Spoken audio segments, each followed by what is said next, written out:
So in order to find the antiderivative of this one, right now it's kind of in a messy format. But we've done antiderivatives of fairly basic polynomials before, so why don't we just change the form of that?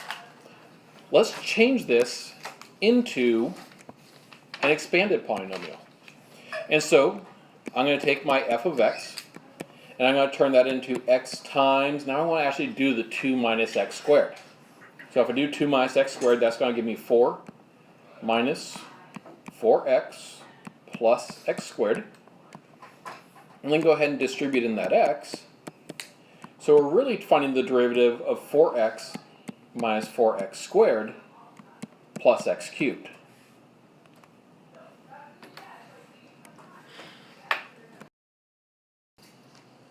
And so for the first part, for the 4x, the antiderivative of 4x is going to give you 2x squared. And I can always check that by thinking, okay, well, what's the derivative of 2x squared? Derivative of x squared would give me 2x. The 2 times the 2 is where the 4 comes from.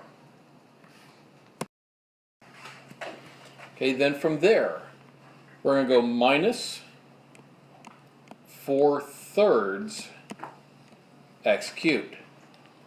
Because notice that if I'm going to take the derivative of this x cubed here, that's going to give me 3x squared.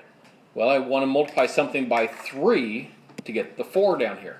So that's why it's going to be the 4/3. Then the derivative of x cubed. Well, we know it's going to have an x to the 4th. And in order for that to just be a plain old x cubed, I'd have to multiply it by 1/4. Because when I take the derivative of x to the 4th, of course, that gives me 4x cubed. And then, last step, in order for this to be the most general antiderivative, we put in the plus c, that constant hanging on the end. And we're done. All right, for this next problem, try to work it out. Approach it the same kind of way. Make it into something that you can just use a simple power rule with. And so in order to be able to use power rule, I'm going to write each of the radicals as powers. So the first one becomes x to the 2/3, and the second one becomes x times x to the 1/2. But that's still a little bit messier than it has to be. X times x to the 1/2, that's the same as x to the 3/2.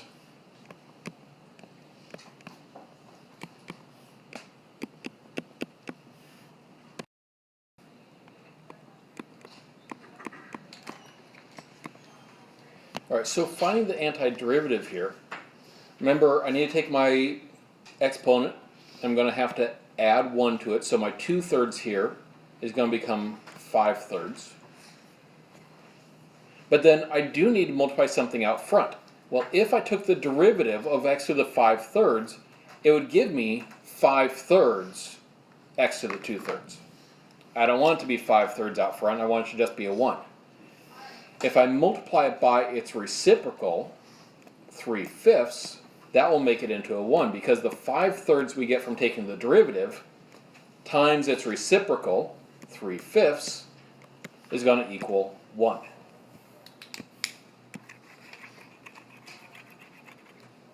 Repeat the process with the second one as well, the second term.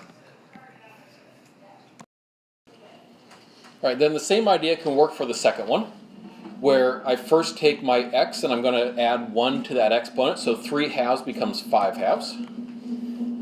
And then I have to multiply out front to make that into just a 1 in front of the x there. And so I multiply by the reciprocal again, so that's going to be a 2/5.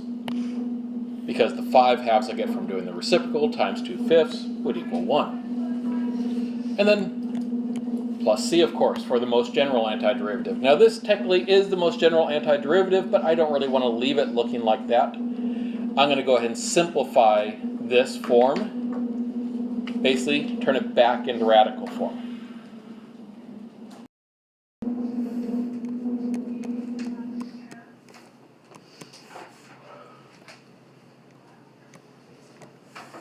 So the x to the 5/3, I could go cube root of x to the 5th, but that simplifies a little bit. rather than cube root of x to the fifth, I'm going to write it as x times the cube root of x squared. And then we go to the second term, the 2/5 is still sitting out front. And then the x to the 5/2, yes, it is the square root of x to the fifth, but that also simplifies. It becomes x squared times the square root of x. And so then that would be a simplified version. And in case you're curious, yes, we could also actually make it into one big fraction over 5 by actually combining some terms with the 5s on the bottom here. But I'm not going to worry about doing that right now.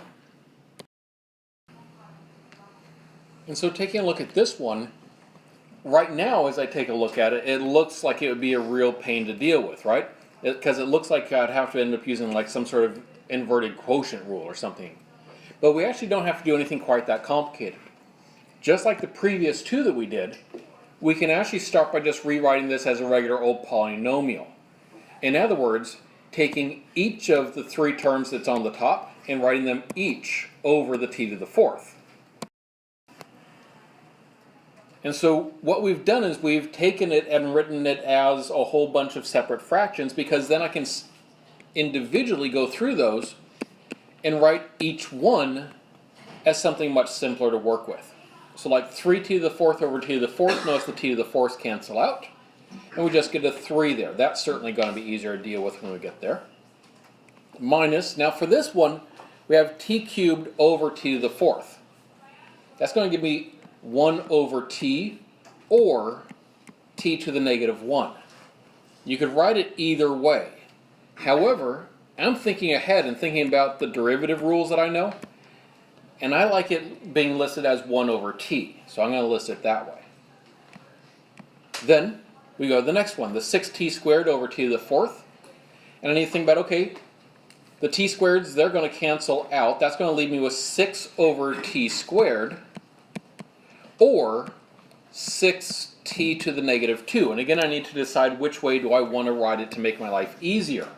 And it doesn't actually matter, because both would work, but it's going to be a lot easier if we actually write it like this, with the t to the negative 2.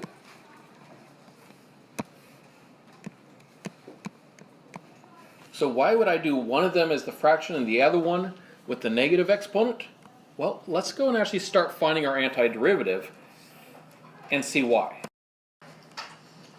All right, so as I start going through these, the antiderivative rather, of 3, well, that's the nice easy one. That's just going to be 3t at least. But then 1 over t. I chose to write it like this because this is the one that doesn't follow the normal power rule type of thing. What is the antiderivative of 1 over t? Natural log, yes, of t. So I then write that as ln of t. So the only reason why I wrote it as a fraction instead of t to the negative 1 is because it happened to be negative 1. Any other exponent, I would have written it as the exponent like I did here. But because t to the negative 1 is the exception that gives us natural log, I wrote it that way. All right, and then we go to our 6t to the negative 2. Well, I know I'm going to end up adding 1 to my exponent, so that's going to become a negative 1 there. And then I would have to multiply the 6 and get the negative 1, and okay. That's going to have to, instead of being a plus 6 then, that would have to be a minus 6, t to the negative 1. And yes, we could leave it that way, or the one other little thing we could do for cleanup if we wanted to do it is we could write this as 6 over t to get rid of the negative exponent out of our final answer. And then there is actually one more thing I guess I should say. What else should be here? Yep, we should still have that plus c, so that it is in fact the most general antiderivative.